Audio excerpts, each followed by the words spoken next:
ہمیں اللہ تبارک و تعالیٰ کا شکر ادا کرنا چاہیے کہ اللہ تبارک و تعالیٰ نے ہمیں ایک عظیم الشان ملک عطا فرمایا اور ایک الگ خود مختار ریاست عطا فرمائی۔ جتنا بھی ہم اس پہ اللہ تبارک و تعالیٰ کا شکر کریں اتنا ہی کم ہے۔ دو طریقوں سے ہم اپنے ملک کو اعلیٰ پیمانے پہ دیکھتے ہیں۔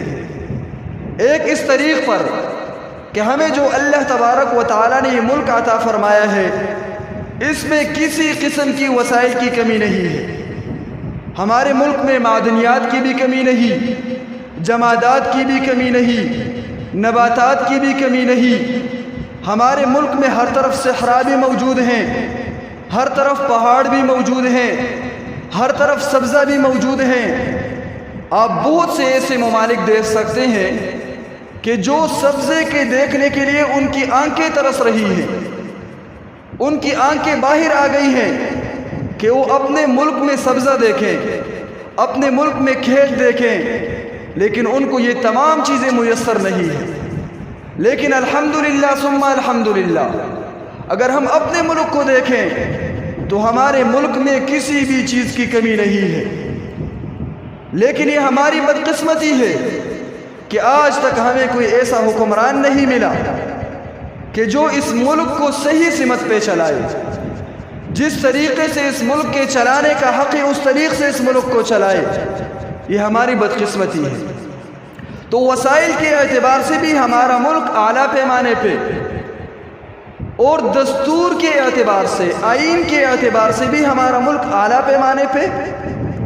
ہمارے ملک کا جو دستور ہے، ہمارے ملک کا جو آئین ہے وہ بے انتہائی اعلیٰ۔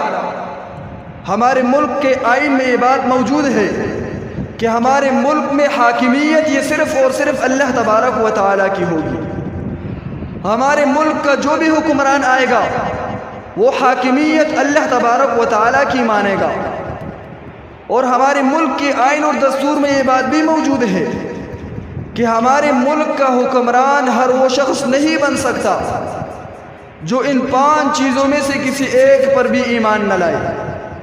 سب سے پہلے اللہ تبارک و تعالیٰ کی ذات پہ ایمان لانا ضروری ہے کہ اللہ تبارک و تعالیٰ کی ذات وحدہ لا شریک ذات ہے۔ اور اس کے بعد اللہ تبارک و تعالیٰ کے رسولوں پر بھی ایمان لانا ضروری ہے کہ اللہ تبارک و تعالیٰ کے جتنے بھی رسول ہیں برحق ہیں، سچے ہیں۔ تیسری بات کہ اللہ تبارک و تعالیٰ کی جتنی بھی آسمانی کتابیں ہیں وہ برحق ہیں، اللہ تبارک و تعالیٰ کی طرف سے ہیں، اس پر بھی ایمان لانا ضروری ہے۔ اور چوتھی چیز کہ جس پر ایمان لانا ضروری ہے وہ اللہ تبارک و تعالیٰ کے فرشتے ہیں۔ اور آخری چیز وہ یوم آخرت ہے کہ آخرت کے دن پر بھی ہمارے حکمران کا ایمان لانا ضروری ہے۔ اگر ہمارا کوئی بھی حکمران آخرت کے دن پر ایمان نہیں رکھتا تو وہ پاکستان کا حکمران نہیں بن سکتا۔ لیکن آج ان تمام چیزوں میں کمی کیوں پائی جا رہی ہے؟ ان تمام چیزوں پہ عمل درآمد کیوں نہیں ہو رہا ہے؟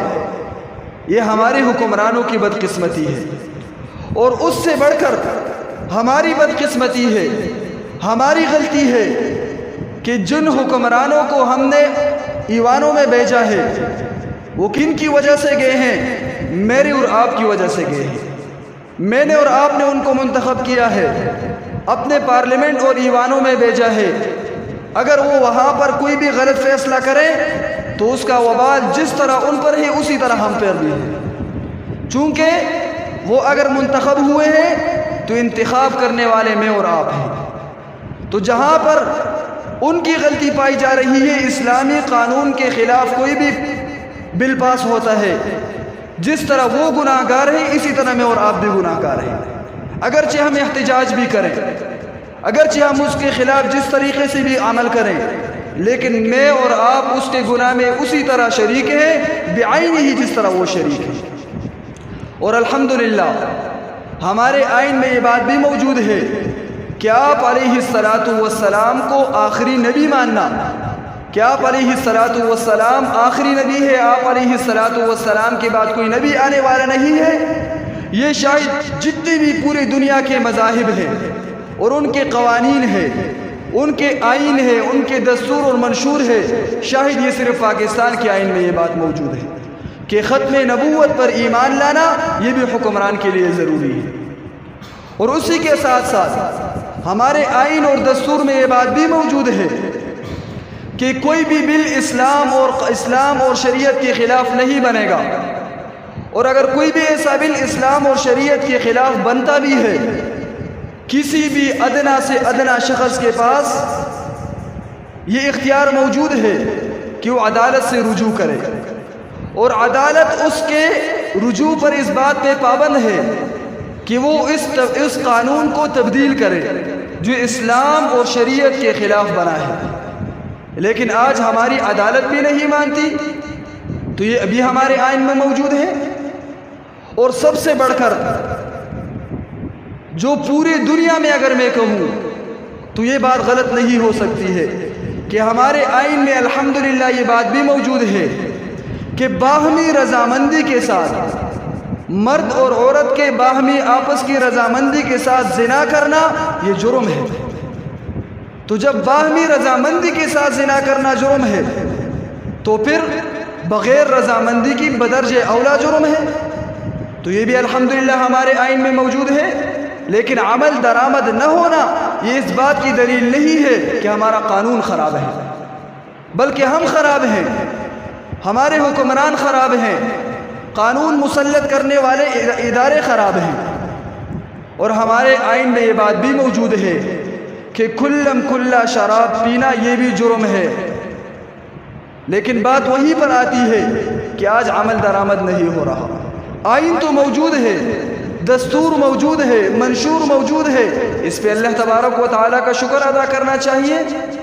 اور اس کے ساتھ ساتھ میرے محترم بھائیوں کہ ہمارے ملک کی نعمتوں میں سے ایک بہت بڑی نعمت یہ ہے کہ ہمارے ملک کے ہر گلی ہر کوچے میں آپ کے پاس مسجد موجود ہے، آپ کے پاس مدرسہ موجود ہے، آپ کے پاس خانقاہ موجود ہے، آپ کے پاس تبلیغی مراکز موجود ہیں، آپ ہر گھر میں جا کے تبلیغ کی دعوت دے سکتے ہیں، اللہ اور اس کی رسول کی بات ہر گھر میں اس کا پیغام پہنچا سکتے ہیں۔